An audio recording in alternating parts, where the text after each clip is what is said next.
Hello and welcome to the Acument Gate Academy. आज हम देखने जा रहे हैं जियो टेक्निकल के मोस्ट एक्सपेक्टेड क्वेश्चंस। ठीक है, तो शुरू करते हैं। फर्स्ट क्वेश्चन से, a negative value of the group index of a soil is reported as. अब पूछ रहा है कि अगर ग्रुप इंडेक्स की वैल्यू नेगेटिव हो तो उसको कैसे रिपोर्ट करेंगे। तो जनरली क्या होता है, जो ग्रुप इंडेक्स की वैल्यू होती है वो 0 से लेके 20 के बीच में होती है। तो 0 मिनिमम है एंड 20 मैक्सिमम है। तो अगर कोई वैल्यू नेगेटिव आती है तो उसको हम क्या करेंगे, जीरो कंसिडर करेंगे। तो इसका आंसर क्या होगा, जीरो। अब ग्रुप इंडेक्स का सिग्निफिकेंस क्या है, जितना ज्यादा आपका ग्रुप इंडेक्स का वैल्यू होगा, फॉर एग्जांपल 20 अगर आपका ग्रुप इंडेक्स का वैल्यू है, तो आपके जो सबग्रेड की क्वालिटी है, सबग्रेड सॉइल की जो क्वालिटी है वो क्या होगी, पुअर होगी। ठीक, और जितने ही आपके ग्रुप इंडेक्स की वैल्यू कम होगी उतना ही आपके सबग्रेड की स्ट्रेंथ अच्छी होगी और जो क्वालिटी ऑफ द सॉइल होगा वो क्या होगा, बहुत अच्छा होगा। तो अगर ग्रुप इंडेक्स हमारा 0 से कम आता है यानी नेगेटिव आता है तो उसको हम क्या कंसिडर करेंगे, जीरो करेंगे। तो हमेशा ये वैल्यू 0 से 20 के बीच में ही रहेगी। जितनी ज्यादा ग्रुप इंडेक्स की वैल्यू होगी उतना ही आपका सबग्रेड सॉइल या जो भी सबग्रेड की स्ट्रेंथ होगी वो पुअर होगी, और जितनी कम ग्रुप इंडेक्स की वैल्यू होगी उतना ही अच्छी क्वालिटी होगी आपके सॉइल की। Next question, plasticity chart gives a relation between. अब प्लास्टिसिटी चार्ट हमें क्या शो करता है, किसके बीच में रिलेशन शो करता है। तो प्लास्टिसिटी चार्ट किसके किसके बीच में, एक वाई एक्सिस पे क्या होता है हमारे पास, प्लास्टिसिटी इंडेक्स, और एक्स एक्सिस पे हमारे पास होता है लिक्विड लिमिट, जिसको हम वाटर कंटेंट के टर्म में भी बोल सकते हैं, plasticity index versus water content, या फिर बी प्रिसाइज लिक्विड लिमिट। अब ये जो चार्ट बनाते हैं तो इससे हमें क्या मिलता है, एक हमें लाइन मिलती है ए लाइन, और ए लाइन के ऊपर अगर कोई सॉइल लाई करता है, मतलब ए लाइन की एक पर्टिकुलर वैल्यू होती है प्लास्टिसिटी इंडेक्स की, अगर ए लाइन के ऊपर कोई सॉइल लाई करता है तो उसको हम क्या बोलते हैं, उसको हम बोलते हैं क्ले सॉइल। और अगर क्ले विथ इनऑर्गेनिक कंटेंट, ठीक है, अगर कोई सॉइल हमारा इस ए लाइन की बिलो लाई करेगा तो हम उसको क्या बोलेंगे, सिल्टी या फिर ऑर्गेनिक सॉइल बोलेंगे। तो अगर हम एग्जाम इसमें से देखें तो कौन सा सूट कर रहा है, पहला ऑप्शन देखेंगे, plastic limit and liquidity. Plastic limit तो कहीं किसी फ्रेम में नहीं है, plastic limit and liquidity index, liquidity index बोल रहा है, लिक्विड लिमिट नहीं बोल रहा है।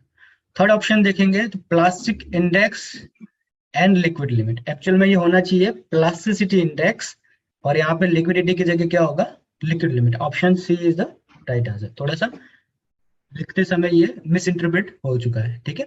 तो plasticity index and liquid limit के बीच में क्या है, प्लास्टिसिटी ग्राफ होता है। अब ये ग्राफ आपको क्या शो करता है, ये ग्राफ शो करता है कि whether the soil which is fine grain, whether it is a organic और inorganic, whether it is a clay और a silty soil. If it lie, अगर ये हम ए लाइन के ऊपर जाते चले जाएंगे तो क्ले, हमारा जो सॉइल है वो क्ले, इनऑर्गेनिक क्ले हो जाएगा। अगर हम ए लाइन के नीचे रहेंगे तो हमारा सॉइल क्या हो जाएगा, ऑर्गेनिक सिल्टी। ओके, तो ए लाइन की वैल्यू क्या होती है, ए लाइन की वैल्यू होती है 0.73 WL minus 20, where WL is the liquid limit. So ये पर्टिकुलर लाइन एक पर्टिकुलर प्लास्टिसिटी इंडेक्स की वैल्यू को रिप्रेजेंट करती है, ठीक? और एक प्लास्टिसिटी इंडेक्स की वैल्यू हमारे पास किससे आती है, liquid limit minus plastic limit से। सो ये वैल्यू और ये जो ए लाइन से वैल्यू दोनों सेम होगी तो आपका जो सॉइल वो किस पे लाई करेगा, ए लाइन पे लाई करेगा। अगर वो ज्यादा है तो आप ए लाइन के ऊपर चले जाएंगे, अगर वो कम है तो ए लाइन के नीचे आ जाएंगे। क्ले इज जनरली, अब क्ले जनरली कैसा होता है, तो हम सॉइल को क्लासीफाई करते हैं तो दो केसेस में, दो ब्रॉड क्लासिफिकेशन होता है। एक होता है हमारा कोर्स ग्रेन, दूसरा हमारा होता है फाइन ग्रेन सॉइल। अब कोर्स ग्रेन की बात करें तो कोर्स ग्रेन में हमारे पास होते हैं सैंड्स एंड ग्रेवल्स, और उसी तरह हम अगर फाइन ग्रेन सॉइल्स की बात करें तो हमारे पास क्या होते हैं, क्ले एंड सिल्ट, इवन पीट, इवन ऑर्गेनिक कंटेंट वाले भी हम उसको फाइन ग्रेन में लेते हैं। अभी पूछ रहा है प्रिसाइजली कि क्ले क्या है, तो और भी क्लासिफिकेशन होते हैं हमारे जब हम डिवीजन करते हैं। एक क्लासिफिकेशन होता है कोहेजन लेस सॉइल और एक होता है कोहेसिव। कोहेजन लेस मतलब ऐसे सॉइल जिसमें force of attraction between like particle, मतलब एक इंडिविजुअल सॉइल पार्टिकल के बीच में जो फोर्स ऑफ अट्रैक्शन है वो है बिल्कुल नेग्लिजिबल है या बिल्कुल है ही नहीं, तो ऐसे सॉइल को हम क्या बोलते हैं, cohesion less soil. For example sand. Cohesive मतलब attraction between the same particle, attraction between the same particle. तो अगर कोई दो सेम इंडिविजुअल एक ही सॉइल के दो पार्टिकल के बीच में जो अट्रैक्शन हो रहा है तो उसमें जो कोहेसिव फोर्स क्या है, डोमिनेंट है। तो कोहेजन का मतलब क्या है, attraction between the same particle. उसी तरह हम अगर देखें तो एक होता है एडेशन, जिसको हम बोलते हैं attraction between two different particle. For different particle की बात करें तो एक सॉइल के पार्टिकल का अट्रैक्शन वाटर मॉलिक्यूल्स है, ठीक है, तो ये दोनों डिफरेंट डिफरेंट है, तो ये अट्रैक्शन को हम एडेशन बोलते हैं। अगर सेम पार्टिकल के बीच में अट्रैक्शन हो रहा है तो हम उसको क्या बोलेंगे, कोहेजन बोलेंगे। तो जिस सॉइल में इंडिविजुअल पार्टिकल के बीच में अट्रैक्शन ज्यादा है तो ऐसे सॉइल को क्या बोलते हैं, कोहेसिव सॉइल। और जिनमें अट्रैक्शन नहीं होता है या नेग्लिजिबल होता है उसको हम क्या बोलते हैं, कोहेजन लेस सॉइल। तो जो हमारा क्ले होता है वो किस कैटेगरी में आता है, कोहेसिव सॉइल में। और सिल्ट भी हमारा किस कैटेगरी में आता है, कोहेसिव सॉइल में आता है। तो सिल्ट में जो कोहेसिव फोर्स होता है वो थोड़ा कम होता है क्ले के कंपेयर में, लेकिन क्ले में क्या होता है, ज्यादा होता है। तो क्ले हमारा जनरली क्या होता है, कोहेसिव सॉइल होता है। दूसरा ऑप्शन देखिए, क्ले इज जनरली, पहला तो हमारा सही ऑप्शन है क्योंकि क्ले क्या होता है, कोहेसिव सॉइल होता है। दूसरा ऑप्शन हमें बोल रहा है क्ले इज परमिएबल। अब क्ले जो सॉइल होता है उसके जो पार्टिकल, उसके जो वॉइड्स की साइज होती है जनरली कोर्स ग्रेन के कंपेयर में बिल्कुल कम होती है। तो क्ले की जो परमिबिलिटी होती है वो क्या होती है, नेग्लिजिबल होती है, या फिर कंपेरेटिवली कोर्स ग्रेन के कंपेयर में नेग्लिजिबल होती है। मतलब और 10⁶ टाइम्स का डिफरेंस होता है क्ले की परमिबिलिटी में और सैंड की परमिबिलिटी में। तो क्ले जनरली हम क्या बोलते हैं, इम्परमेबल होते हैं। थोड़ी बहुत परमिबिलिटी होती है लेकिन जनरली हम इसको क्या ट्रीट करेंगे, इम्परमेबल ट्रीट करेंगे। तो सेकंड ऑप्शन गलत है। Clay is generally having large particles. Clay कौन से पार्टिकल होते हैं, तो वो particle which is having a size less than 2 micron. जो पार्टिकल की साइज 2 माइक्रोन से कम होगी वो जनरली क्या होते हैं, क्ले होते हैं, ठीक है। और जो पार्टिकल 75 माइक्रोन से ऊपर होगी वो हमारे सैंड्स और ग्रेवल्स में चले जाएंगे, ठीक है। तो दूसरे दोनों ऑप्शंस क्या है हमारे, wrong. Which of the following bonding is responsible to combine the silica and gibbsite sheet in kaolinite clay mineral. अब केलोनाइट क्ले मिनरल होता क्या है, अब केलोनाइट क्ले मिनरल में हम क्या करते हैं, एक गिब्साइट शीट, जैसे ये हमारी एक गिब्साइट शीट है और एक ब्रूसाइट शीट, मतलब एक सिलिका शीट। तो एक गिब्साइट शीट होती है और एक हमारे पास सिलिका शीट होती है। अब ये क्या करती है, अल्टरनेट बॉन्डिंग होती है। फिर वापस एक पूरी की पूरी हमारे पास लेयर होगी सिलिका शीट की, गिब्साइट शीट की, फिर एक लेयर होगी। तो इन दोनों के बीच में जो बॉन्डिंग होती है वो बॉन्डिंग किसकी वजह से होती है, जैसे अगला मान लो ये आपके पास वापस गिब्साइट शीट और सिलिका शीट। तो ये जो बॉन्ड होता है दोनों के बीच में, ये बॉन्ड किसकी वजह से होता है, वो is responsible for bonding, hydrogen bond. अब हाइड्रोजन बॉन्ड की वजह से क्या होता है कि वाटर को इजीली एंटर करने नहीं देता। जब ये वाटर को इजीली एंटर करने नहीं देता तो जो स्वेलिंग होती है सॉइल की वो क्या होती है, मिनिमल होती है, ठीक है। तो केलोनाइट ऐसा मिनरल है जिसमें स्वेलिंग मिनिमल होती है और ये जो bonding between the two layers है, सिलिका शीट और गिब्साइट अटैच है, इनके बीच में अल्टरनेट एक लेयर का जो कॉम्बिनेशन है वो क्या है, attachment of silica and gibbsite sheet, ठीक है। फिर ये एक लेयर जो बनी हुई है फिर और दूसरी लेयर, एक और लेयर होगी आपकी सिलिका गिब्साइट शीट की, वो आपस में क्या होंगे, अटैच होते जाएंगे। और इनके बीच में जो बॉन्ड होगा वो किसकी वजह से होता है, हाइड्रोजन की वजह से होता है। दूसरे ऑप्शन को देखें तो कोवलेंट बॉन्ड किसी में नहीं होता, आयनिक बॉन्ड भी नहीं होता हमारे पास और पोलर कोवलेंट बॉन्ड भी नहीं होता, ठीक है। दूसरे और मिनरल्स होते हैं जैसे मॉन्ट मिनरलाइट, इलियाइट। तो मॉन्ट मिनरलाइट में जनरली हमारा वंडरवॉल फोर्सेस बॉन्ड होता है और जो हमारा इलियाइट होता है उसमें हमारा क्या होता है, पोटेशियम बॉन्ड होता है, ठीक है।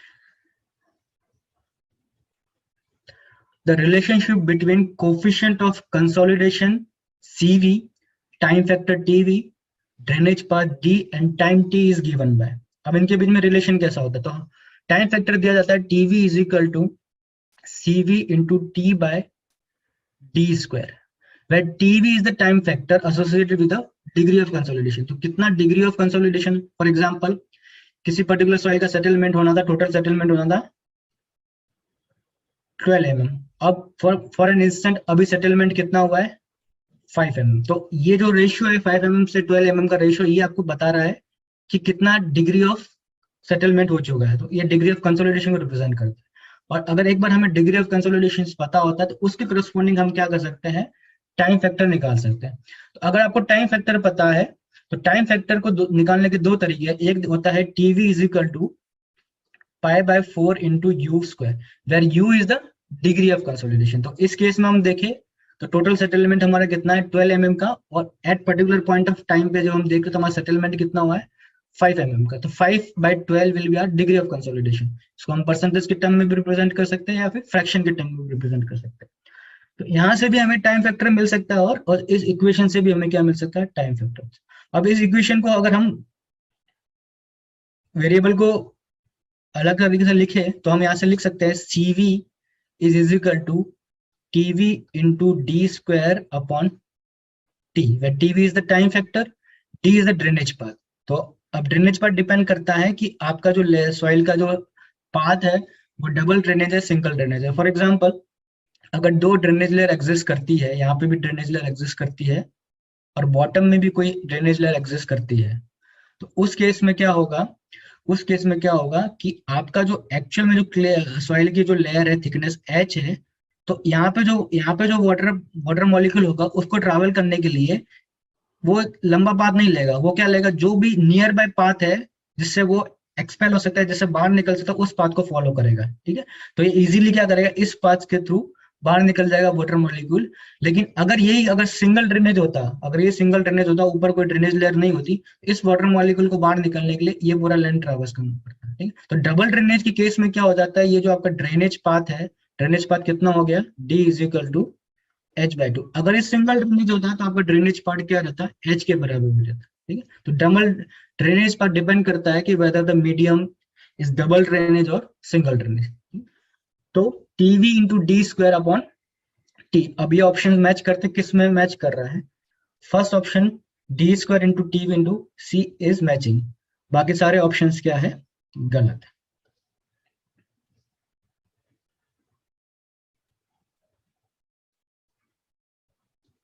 अगला है the unit of coefficient of consolidation. पूछ रहा है कोफिशिएंट ऑफ कंसोलिडेशन की यूनिट क्या होती है। तो कोफिशिएंट ऑफ कंसोलिडेशन दिया जाता है CV is equal to permeability into 1 plus E is void ratio upon gamma W, that is unit weight of water into A0। A0 है कोफिशिएंट ऑफ कंप्रेसिबिलिटी। अब अगर हमें K की यूनिट पता है, अगर void रेशियो की पता है, यूनिट वेट की पता है और कोफिशिएंट ऑफ कंप्रेसिबिलिटी की यूनिट पता है, तो हम इजीली कोफिशिएंट ऑफ कंसोलिडेशन की यूनिट निकाल सकते हैं। अब कोफिशिएंट ऑफ परमेबिलिटी किस में होता है हमारा, जनरली सेंटीमीटर पर सेकेंड में। ऊपर से देखें 1 plus E is a volume of void to the volume of solid, तो दोनों तरफ वॉल्यूम है, तो E is a constant unitless parameter, so void ratio वो यूनिट नहीं है। ठीक है, यूनिट वेट की यूनिट बात करें तो ये होता है ग्राम पर सीसी में, ग्राम पर सीसी मतलब सेंटीमीटर क्यूब में। और A0 की बात करें तो ये किस में होगा आपका, तो कोफिशिएंट ऑफ कंप्रेसिबिलिटी दिया जाता है del E upon del sigma. So what is the change in the void ratio when there is a change in the stress. So initial कुछ स्ट्रेस हुआ होगा σ1, तब void रेशियो मान लो E0 था। बाद में जब आपने कोई स्ट्रेस अप्लाई किया, कोई एम्बैंकमेंट की लोडिंग आई उस सॉइल पे, तो स्ट्रेस कितना हो गया σ2, और void रेशियो कितना हो गया आपका E2। तो कितना चेंज आया स्ट्रेस में, डेल सिग्मा का, उसी तरह आपका void रेशियो में भी चेंज आया डेल E का। तो change in the void ratio with respect to the change in the stress. तो इन दोनों के रिस्पेक्ट में, इन दोनों के अगर हम फ्रैक्शन के टर्म में रिप्रेजेंट करें तो उसको क्या बोलते हैं, कोफिशिएंट ऑफ कंप्रेसिबिलिटी। अब ऑब्वियसली क्लियर है, del is a void ratio, तो void रेशियो यूनिटलेस होता है, और डेल सिग्मा स्ट्रेस की यूनिट हमारी होती है न्यूटन पर मीटर स्क्वायर में। तो अगर ये न्यूटन पर मीटर स्क्वायर में है तो ये आपका क्या होना चाहिए, मीटर स्क्वायर पर न्यूटन, क्योंकि A0 is inversely proportional to stress. तो स्ट्रेस की यूनिट अगर न्यूटन पर मीटर स्क्वायर है तो A0 जो कोफिशिएंट ऑफ कंप्रेसिबिलिटी है, इसकी यूनिट क्या होगी, मीटर स्क्वायर पर मीटर। अगर हम इसको ध्यान से देखें तो ग्राम और न्यूटन, तो इसको हम एक्सेलरेशन से मल्टीप्लाई करके इजीली चेंज हो जाएगा। तो इसको भी आप चेंज कर सकते हो, अगर यूनिट वेट को लिखना चाहो तो kilo newton per metre cube, और इसको हम लिख सकते हैं मीटर पर सेकेंड में, चाहे सेंटीमीटर पर सेकेंड लिखो, mm पर सेकेंड लिखो, मीटर पर सेकेंड लिखो, उससे कोई इम्पैक्ट नहीं पड़ेगा, जस्ट कन्वर्जन सही होना चाहिए। तो यूनिट वेट को हम kilo newton per metre cube भी लिख सकते हैं और इस परमेबिलिटी को मीटर। अब आप देखेंगे तो मीटर स्क्वायर और मीटर क्यूब में से मीटर कैंसिल और मीटर ऊपर चला गया, तो ऊपर के आगे आपका मीटर स्क्वायर। किलो न्यूटन और न्यूटन, तो आप मीटर स्क्वायर पर न्यूटन के रिस्पेक्ट में लिख सकते हो या मीटर स्क्वायर पर किलो न्यूटन लिख सकते हो। तो किलो न्यूटन और न्यूटन एक दूसरे को कैंसिल कर देंगे, तो मीटर स्क्वायर ऊपर से क्या आया आपके पास, मीटर स्क्वायर पर सेकेंड। तो कोऑफिशिएंट ऑफ कंजर्वेशन की यूनिट क्या हुई, मीटर स्क्वायर पर सेकेंड। अब ऑप्शंस में देखेंगे तो पहला ऑप्शन है ग्राम पर सेंटीमीटर स्क्वायर पर सेकेंड, तो ग्राम कई ऑप्शन में नहीं है क्योंकि ग्राम को आप किलो न्यूटन में कन्वर्ट कर सकते हो और किलो न्यूटन न्यूटन से कैंसिल आउट हो जाएगा, तो ग्राम कोई ऑप्शन में नहीं, तो फर्स्ट और सेकंड ऑप्शन गलत है। दूसरे दो ऑप्शंस देखें तो centimetre square per second, easily आप मीटर स्क्वायर को सेंटीमीटर में कर सकते हैं just by the multiplication multiplying with the 10 to the power 4, तो सी ऑप्शन हमारा क्या है, सही है। डी ऑप्शन गलत है, सेंटीमीटर क्यूब पर सेकंड नहीं होता, सेंटीमीटर स्क्वायर पर सेकंड होता है। A friction pile of diameter 50 centimeter is embedded 15 meter into the homogeneous consolidated clay deposit. If the adhesion factor is 0.7 and the adhesion developed between the clay and the pile shaft is 4 ton per meter square, what is the safe load for the factor of safety? पहला word देखिए, पहला इसमें बोल रहा है कौन सा pile है, फ्रिक्शन पाइल है। तो फ्रिक्शन पाइल की जब हम बात करें तो जब भी पाइल की बात करें तो दो अल्टीमेट बेयरिंग कैपेसिटी दो कंपोनेंट्स का होता है, एक होता है एंड बेयरिंग कैपेसिटी। जब हम अल्टीमेट बेयरिंग कैपेसिटी की बात कर रहे हैं तो एक होता है आपका end bearing that is PU और एक होता है स्किन फ्रिक्शन की वजह से। तो जब फ्रिक्शन पाइल होता है तो जो एंड बेयरिंग कंपोनेंट होता है वो बिल्कुल नेग्लिजिबल होता है, नियरली जीरो कहा जाता है। और जब फ्रिक्शन पाइल वैसी पाइल होती है जो सारा का सारा लोड जो भी उस पर आ रहा है वो किसके थ्रू कैरी करती है, with the help of screen friction. अब क्वेश्चन में बोल रहा है a friction pile of diameter 50 centimeter is embedded into a 15 meter embedded 50 meter into homogeneous clay. तो हमारे पास एक फ्रिक्शन पाइल है जो कि सॉइल में एम्बेडेड है, कितनी 15 मीटर लेंथ में, डायमीटर कितना है इसका 50 सेंटीमीटर यानी 0.5 meter. If the adhesion factor is 0.7 and the adhesion develops between the clay and the pile, that is Cu given as 4 ton per meter square. और what पूछ रहा है कि सेफ लोड क्या होगा, as per static load formula friction pile की वजह से जो लोड कैरिंग कैपेसिटी होती है वो कितनी होती है, QU is equal to QF, it is equal to alpha into CU into surface area. तो सरफेस एरिया, क्योंकि हम स्किन फ्रिक्शन की बात कर रहे हैं तो सरफेस एरिया की बात करें तो सरफेस एरिया क्या हो जाएगा, तो जो भी सरफेस का अराउंडिंग जो भी एरिया है तो सरफेस एरिया हो जाएगा हमारा पेरीमीटर इनटू दी लेंथ। तो इसको हम लिखेंगे QU is equal to alpha कितना है हमारे पास 0.7, CU हमारे पास है 4 T per ton per metre square into area surface area of the pile. Surface area की बात करें तो it will be perimeter into the length. तो पेरीमीटर सर्कल का कितना होता है pi into D into the length. तो QU is equal to 0.7 into 4 into pi into D. So D हमारे पास है यहाँ पे 0.5 और लेंथ हमारे पास है 50। अब इसको हम सॉल्व करेंगे तो ये हमारा कितना आएगा 0.7 into 4 into pi into 0.5 into 50, तो ये आ रहा है 65.97। QU कितना है 65.97 टन पर मीटर स्क्वायर। सो ये कैपेसिटी है पाइल की कि इतना लोड पर यूनिट एरिया ले सकता है, लेकिन साथ में लिखा है कि what will be the safe load if factor of safety 3। तो ये एक्चुअल कैपेसिटी है, लेकिन हम इसको इतना लोड ट्रांसमिट नहीं करेंगे क्योंकि इस लोड पे जो फेल हो जाएगी तो हम थोड़ा बी ऑन सेफर साइड हमें क्या करना है, फैक्टर ऑफ सेफ्टी प्रोवाइड करना है। कितना फैक्टर ऑफ सेफ्टी प्रोवाइड करना है 3 का प्रोवाइड करना है। तो एक्चुअल जो कैपेसिटी होगी वो कितनी हो जाएगी QU by factor of safety that is 65.97 upon 3, that will be approximate 20। that will be approximate 22.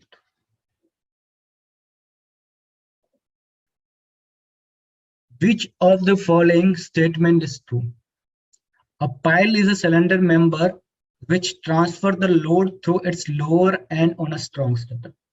हाँ, ऐसा करती है पाइल। जो ऐसी पाइल को हम क्या कहते हैं, जो अपना लोड किससे ट्रांसफर कर रही है, लोअर एंड से। मतलब पाइल जब अगर लोड ट्रांसफर करेगी तो दो तरीके से लोड ट्रांसफर होता है, एक with the help of end bearing और दूसरा with the help of skin friction. अब स्किन फ्रिक्शन सिर्फ अगर पाइल सिर्फ स्किन फ्रिक्शन से लोड कैरी करती तो ऐसे पाइल को हम फ्रिक्शन पाइल बोलते हैं। अगर पाइल सिर्फ एंड पॉइंट से लोड कैरी करती तो ऐसे पाइल को हम एंड बेरिंग पाइल कहते हैं। तो अ pile is a cylinder member which transfer the load through it's lower and on a strong starter. हाँ, ये ट्रू है, लेकिन ये पर्टिकुलर डेफिनेशन किसकी है, एंड बेरिंग पाइल्स की है। किसकी डेफिनेशन है, एंड बेरिंग पाइल्स की। A pile is a cylinder member which transfer its loads to the surroundings. अब आप देखोगे यहाँ पे जो लोड ट्रांसमिट हो रहा है सराउंडिंग में फ्रिक्शन की वजह से हो रहा है थ्रू द लेंथ, और यहाँ पर बॉटम पे देखोगे, बॉटम पे भी लोड जो ट्रांसफर हो रहा है सॉइल को हो रहा है, लेकिन किसकी हेल्प से हो रहा है, एंड बेरिंग की वजह से हो रहा है। तो ये स्टेटमेंट दोनों कंपोनेंट को रिप्रेजेंट कर सकता है, फ्रिक्शन को भी रिप्रेजेंट कर रहा है और एंड बेरिंग को रिप्रेजेंट कर रहा है। तो ये स्टेटमेंट अभी ट्रू लग रहा है। आगे हम उस और स्टेटमेंट देखते हैं, क्या इससे भी एक्यूरेट स्टेटमेंट कोई बन रहा है। अ pile is a cylinder member which transfer it's load by friction. ये स्टेटमेंट ट्रू है लेकिन जनरलाइज नहीं है। मतलब ये पर्टिकुलर स्टेटमेंट किसके लिए वैलिड है, ऐसी पाइल जो सारा का सारा लोड किससे ट्रांसफर कर रही है, स्किन फ्रिक्शन की हेल्प से। तो ऐसे पर्टिकुलर पाइल को हम क्या बोलते हैं, फ्रिक्शन पाइल्स बोलते हैं। A pile is a cylindrical body of concrete which transfer the load at a depth greater than this. ये जरूरी नहीं है, ये जनरलाइज डेफिनेशन है किसकी, डीप फाउंडेशन की। डीप फाउंडेशन की आप डेफिनेशन देखें, depth of foundation upon width of foundation is greater then 1। तो ऐसे फाउंडेशन को डीप फाउंडेशन कहते हैं। अगर आपका depth of foundation to the width of foundation less than equal to 1 है तो ऐसे फाउंडेशन को हम शैलो फाउंडेशन कहते हैं। तो पाइल फाउंडेशन एक टाइप है डीप फाउंडेशन का। तो जनरलाइज स्टेटमेंट नहीं है पाइल के लिए, वो डी स्टेटमेंट है, वो वैलिड है सारी डीप फाउंडेशंस के लिए। ठीक है, if depth of foundation is greater than the width of foundation then it is a deep foundation. इन वैसे जनरलाइज देखें तो सब स्टेटमेंट ट्रू लग रहे हैं, लेकिन एक्यूरेट जो स्टेटमेंट है इसमें कौन सा है, बी है। क्योंकि फर्स्ट स्टेटमेंट रिप्रेजेंट कर रहा है पाइल को, लेकिन वो सिर्फ एंड बेरिंग पाइल की डेफिनेशन को डिफाइन कर रहा है। उसी तरह सी ऑप्शन है, वो सिर्फ हमारे फ्रिक्शन पाइल की डेफिनेशन को डिफाइन कर रहा है, जनरलाइज स्टेटमेंट नहीं है। उसी तरह डी स्टेटमेंट को देखें तो ये डी फाउंडेशन का जनरलाइज स्टेटमेंट है, ना कि पाइल फाउंडेशन की जनरलाइज स्टेटमेंट। क्योंकि डी फाउंडेशन तो और टाइप की भी हो सकती है, for example well foundation, machine foundation, ये भी डी फाउंडेशन के टाइप्स है। तो डी ऑप्शन जनरलाइज स्टेटमेंट नहीं है, जबकि ओनली बी ऑप्शन ऐसा है जो कि जनरलाइज स्टेटमेंट है।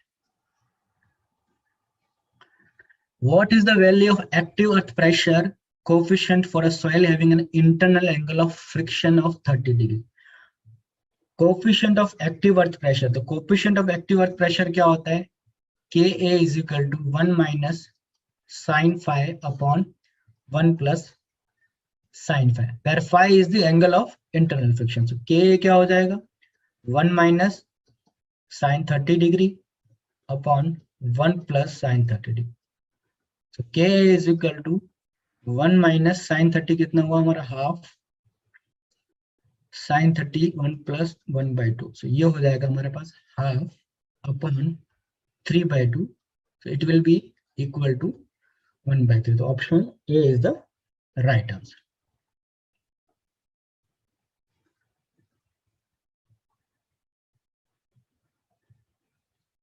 Which of the following represent expression for the passive work pressure? Coefficient of passive work pressure क्या होता है, तो coefficient of passive work pressure क्या होता है, Kp is equal to 1 by K, generalise देखा जाए, या फिर इसको ऐसे भी लिख सकते हैं, Kp is equal to 1 plus sine phi minus sine. तो ये हमारा coefficient of passive earth pressure का वैल्यू इस तरह निकालते हैं। अगर इसको आप कन्वर्ट करें 10 के फॉर्म में, तो ये वैल्यू हम 10 के फॉर्म में भी लिख सकते हैं। It will be equal to 10 square 45 plus 5 by 2। तो Kp क्या हो जाएगा, 10 स्क्वायर 45 प्लस 5। उसी तरह हम Ka के अगर K निकालना हो तो हम इसको कैसे लिखेंगे, 10 स्क्वायर 45 माइनस 5। ओके, सो आप ये जो साइन के टर्म में जो डेफिनेशन है ट्रिग्नोमेट्रिक फॉर्मूलाज यूज करके इजीली क्या हो जाएगा, 10 के फॉर्म में भी कन्वर्ट हो जाएगा। 10 square 45 plus 5/2, that is option A. In a falling head permeability test in duration of 3 hours, the initial head of 1000 mm is dropped to 350 mm. Okay, the diameter of the standpipe is 0.5 centimeter. The length and diameter of the soil specimen are 20 centimeter and 10 centimeter respectively. What is the coefficient of permeability? और जब हम बात करें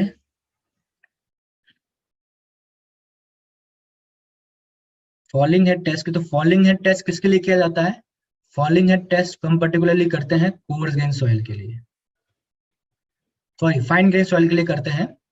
falling head test किसके लिए करते हैं, fine grain soil, example clay और सिल सॉइल की परमेबिलिटी निकालने के लिए करते हैं। अगर हमें कोर्स ग्रेन सॉइल की परमेबिलिटी निकालनी है तो हम क्या करेंगे, कांस्टेंट हेड टेस्ट यूज करेंगे। अब फाइन ग्रेन सॉइल में दिक्कत क्या है कि फाइन ग्रेन सॉइल की परमेबिलिटी कम होती है, ठीक है। तो जब इसमें हम कोई वाटर सप्लाई करेंगे ऊपर से सॉइल सैंपल में, तो वो बहुत टाइम लेगा बाहर निकलने के लिए, क्योंकि उसकी परमेबिलिटी कम है।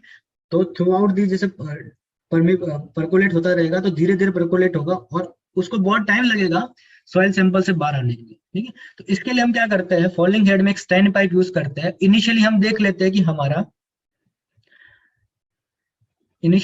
हमारा लेवल क्या है, ठीक है। तो ये इनिशियली लेवल कितना था, H1 था, बाद में लेवल ड्रॉप हो गया, ठीक है। तो ये इधर आ गया। तो अब हम यहाँ पे देख रहे हैं कि कितना पानी सॉइल के अंदर जा रहा है। हमें इससे लेना देना नहीं है कि कितना पानी सॉइल से बाहर निकल रहा है, क्योंकि सॉइल की परमेबिलिटी कम होती है फाइन ग्रेन सॉइल के केस में। तो आप जब पानी डालोगे तो बहुत ज्यादा टाइम लेगा पानी निकलने में, तो इतने टाइम तक हम वेट नहीं कर सकते हैं टेस्ट के लिए। तो हम क्या करते हैं, एक स्टैंड पाइप का यूज कर सकते हैं। अब देखते हैं कि इस स्टैंड पाइप में से कितना पानी हमारे सॉइल सैंपल के अंदर गया, कितना पानी एक्चुअल में सॉइल सैंपल के अंदर गया, वो हम रेड करते। तो इनिशियली जो हाइट थी स्टैंड पाइप में कितनी थी, 1000 mm की, दैट इज H1, और फाइनल हाइट हमारी कितनी है, H2। तो ये हमें बता रहा है कि कितना पानी एक्चुअल में सॉइल के अंदर गया। और इस पानी को जाने में कितना टाइम लगा, 3 आवर्स लगे। कितना टाइम लगा, 3 आवर्स लगे। इस पाइप का डायमीटर हमें दे रखा है, सॉइल सैंपल की लेंथ दे रखी है, L is equal to 20 centimetre. Even हमें क्या दे रखा है, डायमीटर भी दे रखा है इस सॉइल का, दैट इज सैंपल का 10 सेंटीमीटर। अब coefficient of permeability fine grain soil में कैसे निकालते हैं। अब coefficient of permeability fine grain soil में निकालने के लिए क्या होता है, A is equal to 2.303 A into L upon 80 log to the base 10 H1 by H2।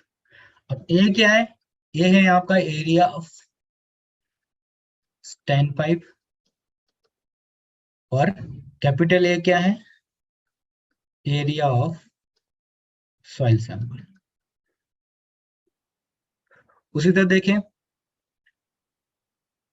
T is the time taken, कितना टाइम लिया उस पर्टिकुलर हाइट को ड्रॉप करने में, L is the length of the sample.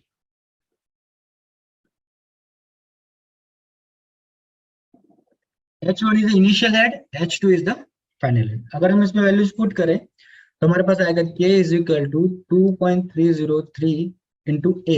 अब stand pipe का area कितना, तो डायमीटर कितना है, 0.5 सेंटीमीटर। तो एरिया हम लिख सकते हैं 5/4 इंटू डायमीटर का स्क्वायर। लेंथ कितनी है हमारे पास सॉइल सैंपल की, that is 20 centimetre upon 80 will be 5/4 into diameter कितना है 10 स्क्वायर इंटू टाइम। टाइम हमें दे रखा है आवर्स में 3 आवर्स, तो उसको हम सेकंड में कर लेते हैं। 3 into 60 it will be in minute, और फिर 60 से मल्टीप्लाई करेंगे सेकंड में आ जाएगा, log 10। H1 कितना था 1000 और H2 कितना था, ये हमारा 350। एक बार फिर चेक कर लेते हैं, H1 हमारा था 1000 और H1 था हमारा 350। अब ध्यान से देखेंगे तो ये एरिया और एरिया कैंसिल आउट हो जाएगा, तो यूनिट का कोई इफेक्ट नहीं, यूनिट का इफेक्ट किससे आएगा, सिर्फ इससे आएगा, दैट इज लेंथ की यूनिट क्या है सेंटीमीटर में और टाइम की यूनिट क्या है सेकंड में। तो हमारा जो आंसर आएगा वो किस में आएगा, सेंटीमीटर पर सेकंड। इसको हम करेंगे तो 1000 divide by 350 log of answer into 2.303 into 0.5 square into 20 divide by 10 square divide by 3 divide by 60 divide by 60। तो ये हमारे पास आएगा k is equal to 4.86 into 10 to the power -6 centimetre per second. तो हमारा आंसर क्या आया, k is equal to 4.86 into 10 to the power -6 centimetre per second. Answer हमें चाहिए mm पर सेकंड में, तो 1 centimetre is equal to 10 mm। So हम इसको 10 से मल्टीप्लाई कर देंगे तो k will be equal to 4.86 into 10 to the power -5 mm per second. तो आंसर क्या हुआ इसका,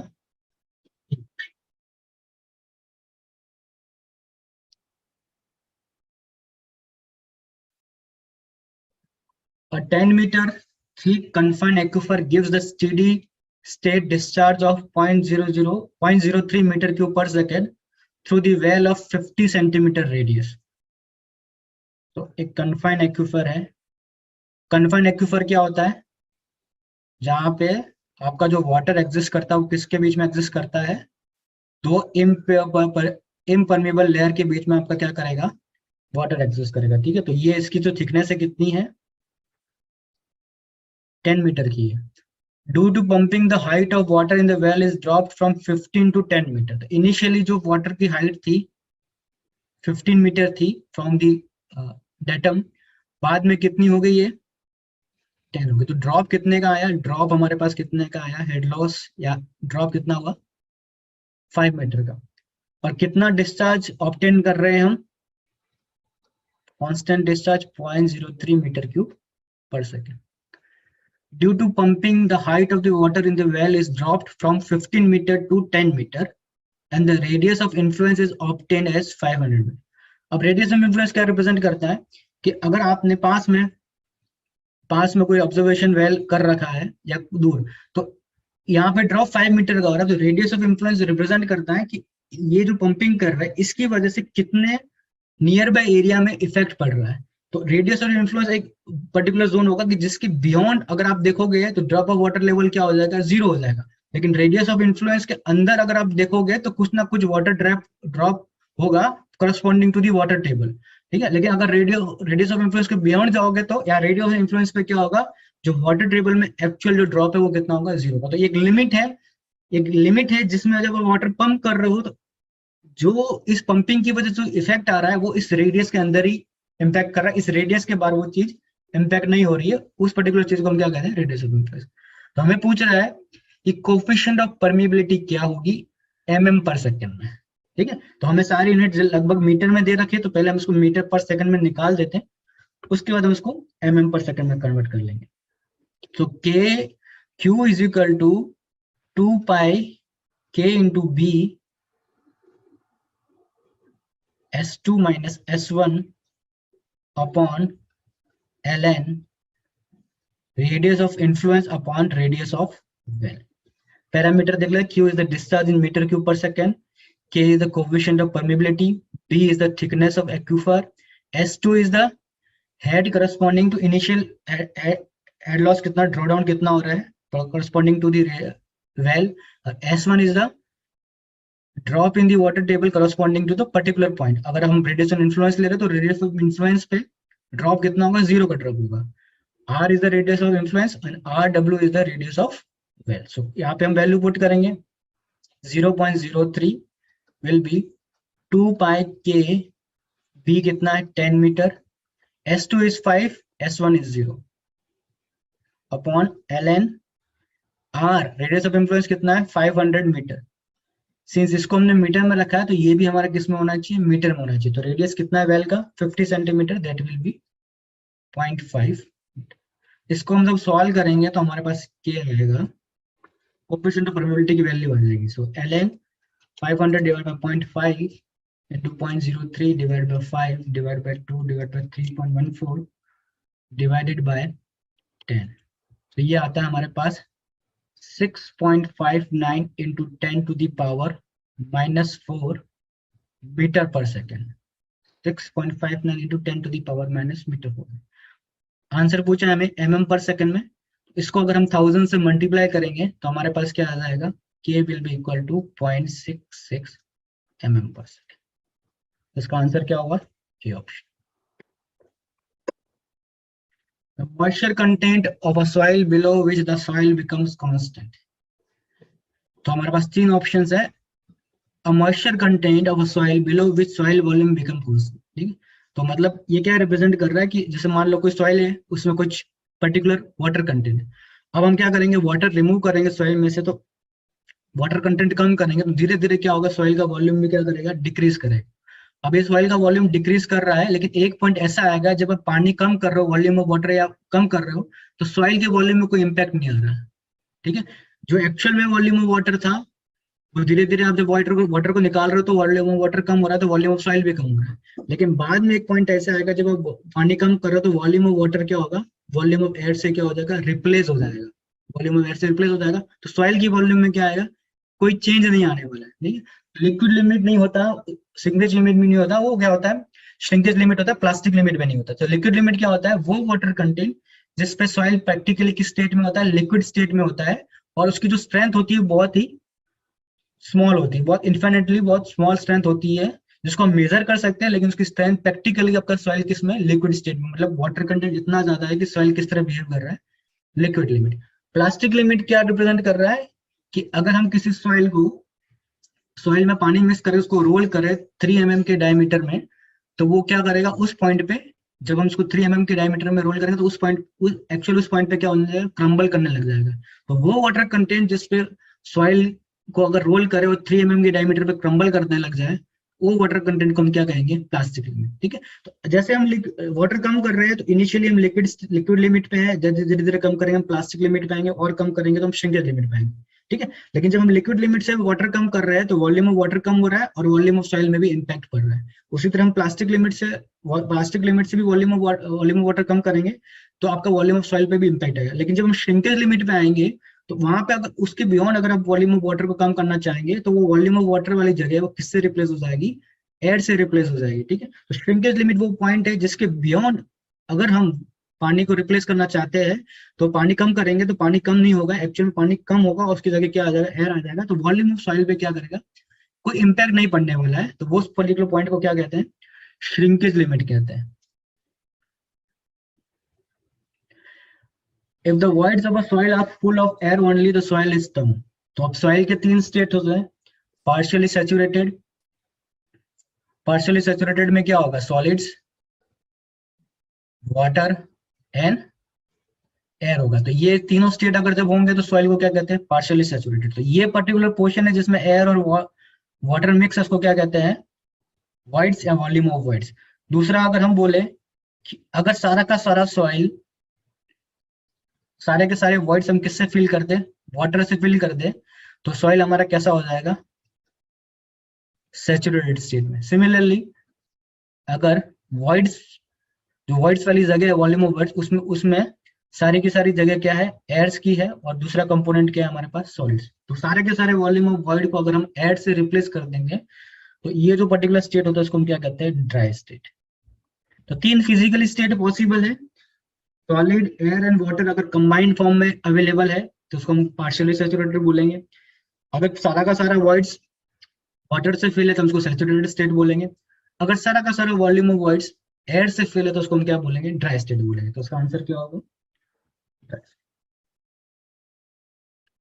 the ratio of volume of voids to the total volume of soil mass. The ratio of volume of voids to the total volume of soil mass.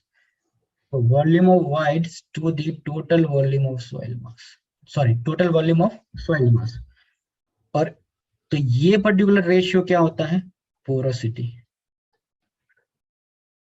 और void ratio क्या होता है, void ratio होता है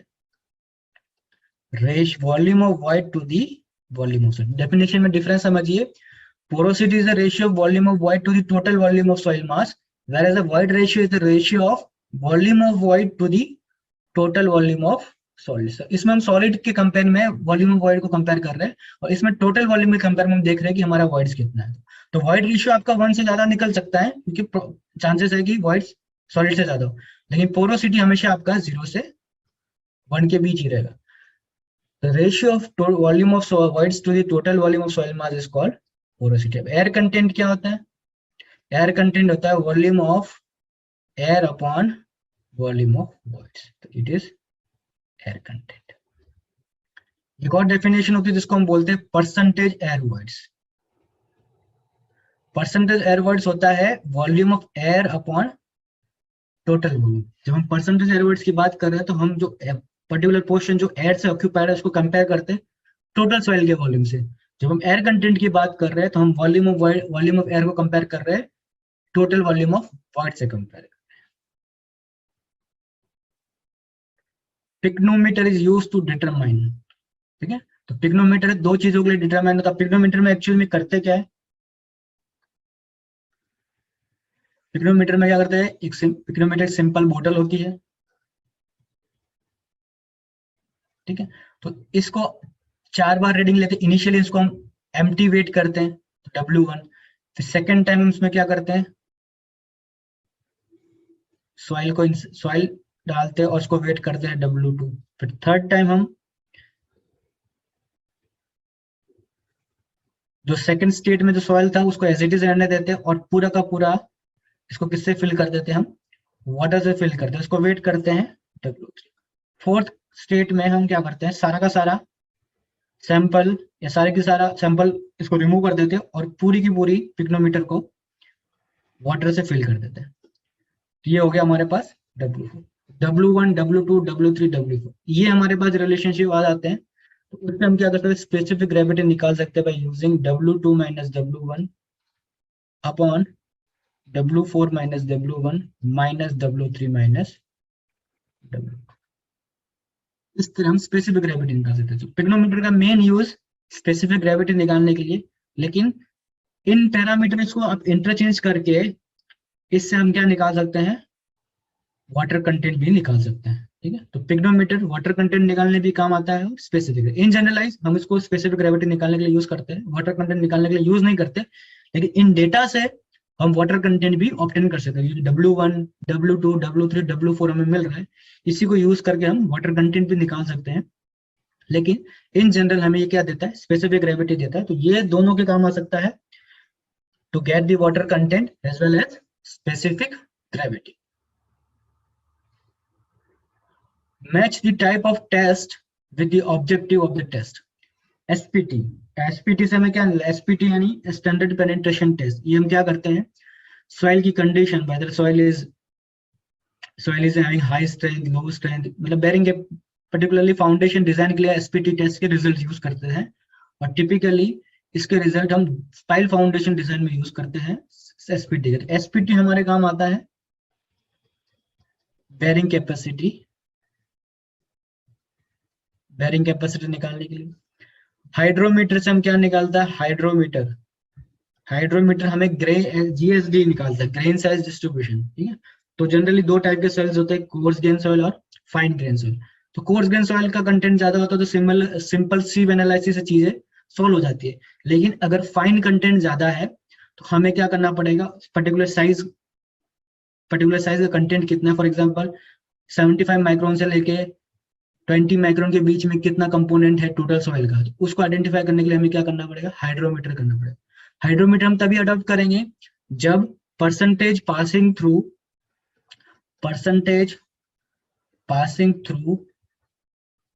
75 micron सीव is greater then 12%। अगर 12% से कम है passing तो आपको हाइड्रोमीटर करने की जरूरत नहीं है, क्योंकि सॉइल जो प्रीडोमिनेटली क्या होगा, कोर्स ग्रेन सॉइल होगा। अगर आपका 75 माइक्रोन सीव से पासिंग पर्टिकुलर सॉइल 12% से ज्यादा है तो उस केस में हम क्या करेंगे, हाइड्रोमीटर एनालिसिस करेंगे, ठीक है। तो इस पर्टिकुलर का यूज कब आता है, जब हम ग्रेन साइज एनालिसिस करते हैं। और टिपिकली फाइन ग्रेन सॉइल की साइज निकालने के लिए। थर्ड है हमारे पास प्रॉक्टर टेस्ट। हम करते हैं कॉम्पैक्शन बिहेवियर के लिए। तो ये फॉक्टर किसके लिए यूज होता है?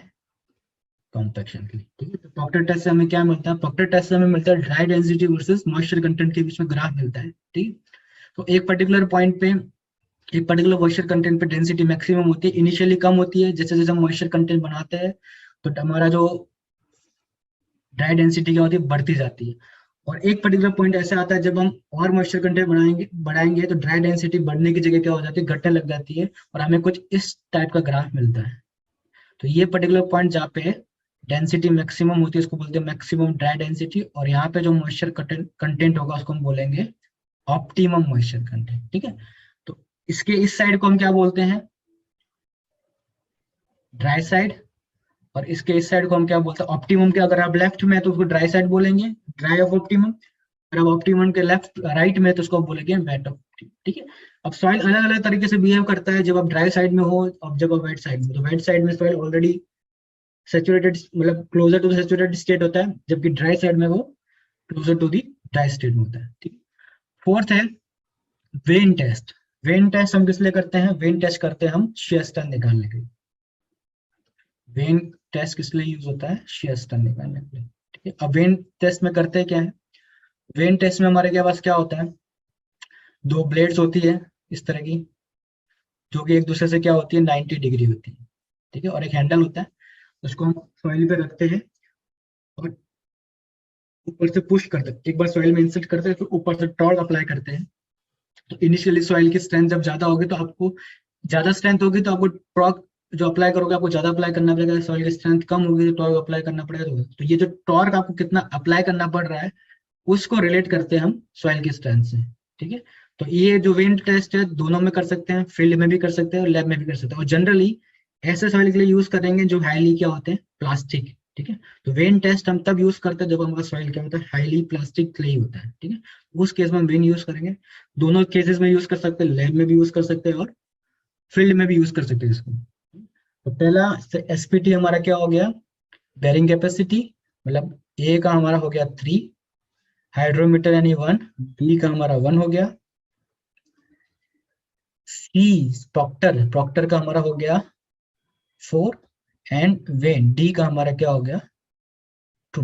सो 3 1 4 2, 3 1 4 2, 3 1 2 4। तो ये ऑप्शन हमारा क्या हो गया, राइट आंसर।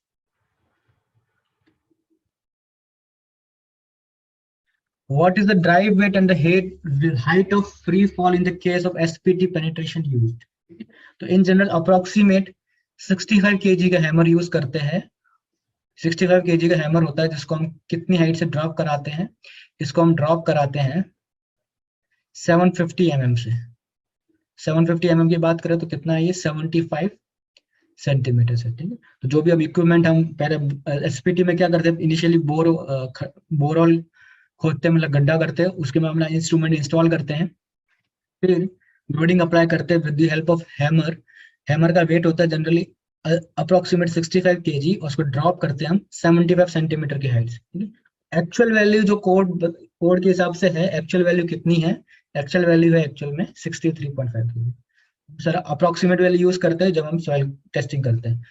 तो 63.5 kg and 60 metre, wrong answer. 63.5 kg and 75 centimetre is right answer. Select the incorrect statement from the following with regard to grillage footing in the steel section. It consists of steel beams in case concrete. ये पहला statement सही है। Grillage foundation में steel beam का भी use करते हैं with वो जो कि कंक्रीट में क्या होती है, एम्बेडेड होती है। It is provided when the load on the column is extremely heavy. Okay, ये भी स्टेटमेंट सही है। ग्रिलेज फाउंडेशन का यूज करेंगे और स्टील को भी यूज कर रहे हैं तो ऐसे जगह पे यूज करेंगे जब आपका सुपर स्ट्रक्चर का वेट क्या है, बहुत ज्यादा है, तब हम यूज करते हैं। The bearing capacity of soil should be very high to place grillage foundation. अब वेट हैवी है और बेयरिंग कैपेसिटी भी आपकी अच्छी है तो आपको ग्रिलेज फाउंडेशन की जरूरत नहीं पड़नी चाहिए। ग्रिलेज फाउंडेशन की जरूरत कब पड़ेगी? जब आपके सॉइल की जो सॉइल का स्ट्रेटा है वो सफिशिएंट स्ट्रेंथ नहीं, उसकी बेयरिंग कैपेसिटी बहुत कम है, तो उस केस में हम क्या करते हैं, ग्रिलेज फाउंडेशन यूज करते हैं, अदरवाइज हम इसको यूज नहीं करते। तो थर्ड स्टेटमेंट क्या है, गलत है। तो ग्रिलेज फाउंडेशन तब यूज करेंगे जब आपकी बेरिंग कैपेसिटी क्या हो सॉइल की कम हो, तब यूज करते हैं। बाकी सारे स्टेटमेंट क्या है, करेक्ट है। स्टील बीम का यूज किया जाता है कंक्रीट के साथ, कब यूज करते हैं, जब हमारा लोड जो सुपर स्ट्रक्चर पे क्या है बहुत ज्यादा हैवी है, और उस समय यूज करते हैं ग्रिलेज फाउंडेशन में जब आपकी सॉइल की बेरिंग कैपेसिटी क्या होती है, लो होती है, और column is place over base plate. ठीक है, बेस अगर भी प्रिसाइज करें जैसे स्लैब बेस, गजट बेस जैसी चीजें यूज करते हैं, उसी तरह का कुछ फाउंडेशन में हम यूज करते हैं। ये स्टेटमेंट हमारा क्या है, गलत। In a rigid footing on a cohesive soil, the contact pressure distribution is. Rigid footing है cohesive soil पे, तो contact pressure distribution कैसा होता है? जब हम rigid footing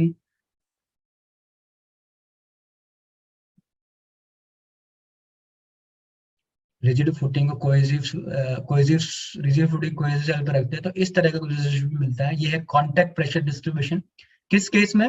rigid footing on the cohesive soils। ठीक है, तो यहाँ पे देखिए ये एंड पॉइंट है, एंड पे क्या है आपका मैक्सिमम, और सेंटर में आपका क्या है minimum. So in a rigid footing on a cohesive soil, the contact pressure distribution is uniform? No. Non-uniform with maximum at the center? नहीं, सेंटर पे हमारा क्या है मिनिमम, तो ये स्टेटमेंट भी गलत है। नॉन यूनिफॉर्म है, यूनिफॉर्म नहीं है। With maximum at the end, and पे मैक्सिमम है, and minimum at the centre, centre पे क्या है मिनिमम। सी ऑप्शन हमारा क्या है correct. If the angle of internal friction phi is equal to 30 degree for the soil, the angle of failure plane relative to the major principal plane। तो अगर आपको angle of internal friction दे रखा है, तो major principal plane के respect में failure plane का angle कितना होगा। ठीक है, तो दो तरीके से दिया जाता है। Theta critical is given as 45 plus 5/2 और theta critical is equal to 45 minus 5/2। अब माइनस तब यूज होता है जब हम क्रिटिकल एंगल को माइनर प्लेन के रिस्पेक्ट में यूज कर रहे हैं। जब हमें मेजर प्रिंसिपल के रिस्पेक्ट में निकालना है तो हम प्लस साइन वाला यूज करते हैं। थीटा क्रिटिकल क्या होगा, theta critical will be 45 plus 5/2। Plus क्यों ले रहे हैं, क्योंकि हमें मेजर प्रिंसिपल प्लेन के रिस्पेक्ट में निकालना है कि what will be the angle of failure plane. अगर माइनर प्रिंसिपल प्लेन के रिस्पेक्ट में पूछा है तो माइनस साइन यूज करना पड़ेगा। 45 प्लस 5 कितना है, 5 हमारा है 30 divided by 2, it is equal 45 plus 30/2 that is 60 degree. Answer क्या होगा 60 degree. A shear work test was performed to give the following results for a cohesive soil sample. A shear work test was performed to give the following result for a cohesive soil sample. What will be the value of C and the phi? तो first case में आप देखो, case first shear stress कितना है हमारे पास 110 kilo newton per metre square, और normal stress कितना है, सिग्मा कितना है 150 किलो। अब शेयर स्ट्रेस और नॉर्मल स्ट्रेस किस तरह से रिलेटेड होते हैं, shear stress is equal to C plus sigma into 10 तो ये पहले इक्वेशन बना सकते हैं। 110 will be equal to C plus 150 10 ये हमारी पहली इक्वेशन बनी। उसी तरह अगर हम सेकंड केस की बात करें तो सेकंड के केस में शेयर स्ट्रेस हमारा 120 है और नॉर्मल स्ट्रेस हमारा 250, तो हम लिख सकते हैं 120 will be equal to C plus 250 into 10 तो ये हमारी इक्वेशन बन गई सेकंड। अब आप ध्यान से देखें, अगर सेकंड को मैं फर्स्ट में से माइनस करूंगा तो हम ऐसे लिख सकते हैं 120 minus 110 is equal to C plus 250 10 minus C minus sigma C minus 150 10 simply क्या किया है, सेकंड इक्वेशन को फर्स्ट इक्वेशन को सेकंड इक्वेशन से माइनस किया, तो 120 माइनस 10 ये हमारे पास आ गया 10 is equal to C and C will be cancel out, 250 minus 150 will be 100 तो 10 कितना हो गया, 10 हमारे पास हो गया 0.1, सो 0.1 है। अब आप देखेंगे अगर आप दूसरी वैल्यू निकालेंगे नहीं तो भी हमारे पास आंसर आ जाएगा क्योंकि 10 की वैल्यू 0.1 है। ठीक है, फिर भी चेक करने के लिए हम देख लेते हैं कि सी की वैल्यू कितनी है। अब 10 की वैल्यू हमारे पास 0.1 है तो इसको फर्स्ट इक्वेशन में पुट करते हैं। फर्स्ट इक्वेशन में जब हम पुट करेंगे तो हमारे पास आएगा 110 will be equal to C plus 150 into 0.1, तो C will be equal to 110, 150 को 0.1 से मल्टीप्लाई करेंगे तो ये कितना हो जाएगा 15, it will be equal to 95 kilo newton per metre square. तो 10 5 और सी ऑप्शन हमारा क्या हो गया।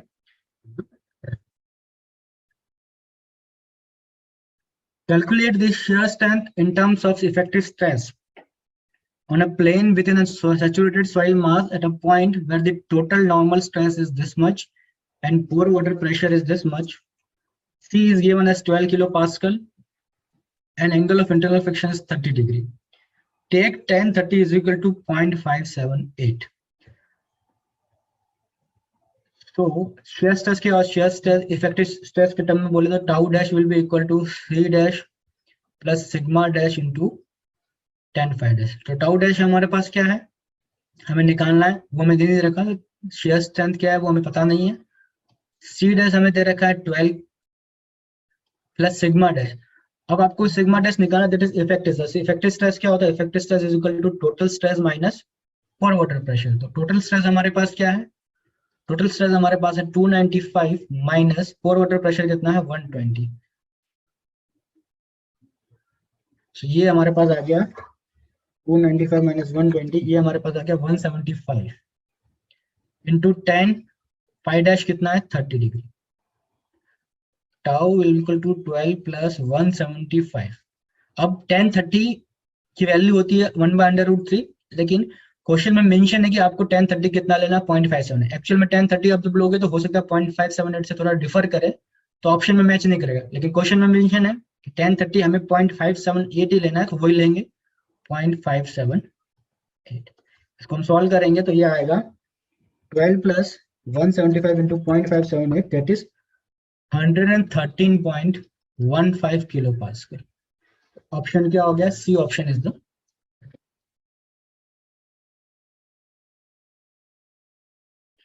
Undisturbed sample are obtain by. Undisturbed sample, अब सॉइल जब भी हम कोई सैंपल ऑब्टेन करते हैं टेस्टिंग के लिए तो जनरली हमारे पास दो टाइप के सैंपल्स मिलते हैं, एक होता है डिस्टर्ब, दूसरा होता है अनडिस्टर्ब। अब डिस्टर्ब जनरली कोई भी सॉइल सैंपल आप लोगे तो डिस्टर्ब हो ही जाता है, ठीक है, लेकिन अनडिस्टर्ब सॉइल सैंपल तब बोलेंगे जब जो डिस्टर्बेंस का लेवल कुछ हद तक ही हो, ठीक है। जब एक्चुअल में आप अनडिस्टर्ब सैंपल ऑब्टेन नहीं कर सकते फील्ड से, फिर भी ऐसे सॉइल सैंपल को हम अनडिस्टर्ब बोलेंगे जहाँ पर डिस्टर्बेंस लेवल एक पर्टिकुलर प्री डिटरमाइंड वैल्यू से क्या हो कम। तो अनडिस्टर्ब सॉइल सैंपल हम कब मिलते हैं, जब हम यूज करते हैं shell tubes. Shell tubes use करते हैं तो हमें क्या मिलता है, अनडिस्टर्ब सैंपल मिलता है। और शेल ट्यूब्स जनरली क्या होते हैं, इनको हम बोलते हैं थिन वॉल सैंपलर, ठीक है। तो अगर आप जो सैंपलर यूज कर रहे हैं उसकी थिकनेस जितनी कम होगी उतने ज्यादा चांसेस है कि आपका सॉइल का सैंपल क्या होगा, अनडिस्टर्ब होगा। जितनी थिकनेस आपकी बढ़ती जाएगी सैंपलर की, सॉइल का सैंपल क्या होगा, डिस्टर्ब होता जाएगा, ठीक है। तो थिकनेस बढ़ने से आपको आपका सॉइल सैंपल क्या हो जाएगा, डिस्टर्ब हो जाएगा। अगर थिकनेस कम होगी तो आपको अनडिस्टर्ब सॉइल सैंपल मिलेगा। तो इसका आंसर क्या है, बी।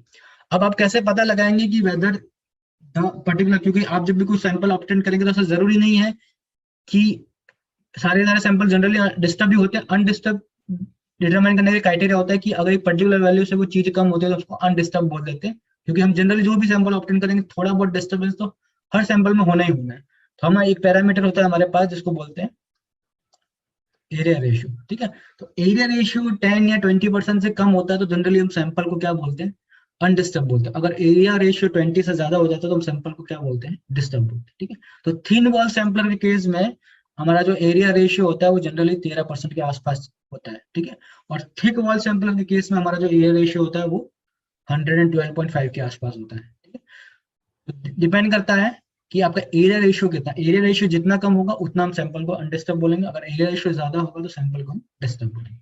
जितनी ज्यादा थिकनेस होगी सैंपलर की उतना आपको डिस्टर्ब सैंपल मिलेगा, जितनी थिकनेस कम होगी सैंपलर की उतना आपको अनडिस्टर्ब सैंपल।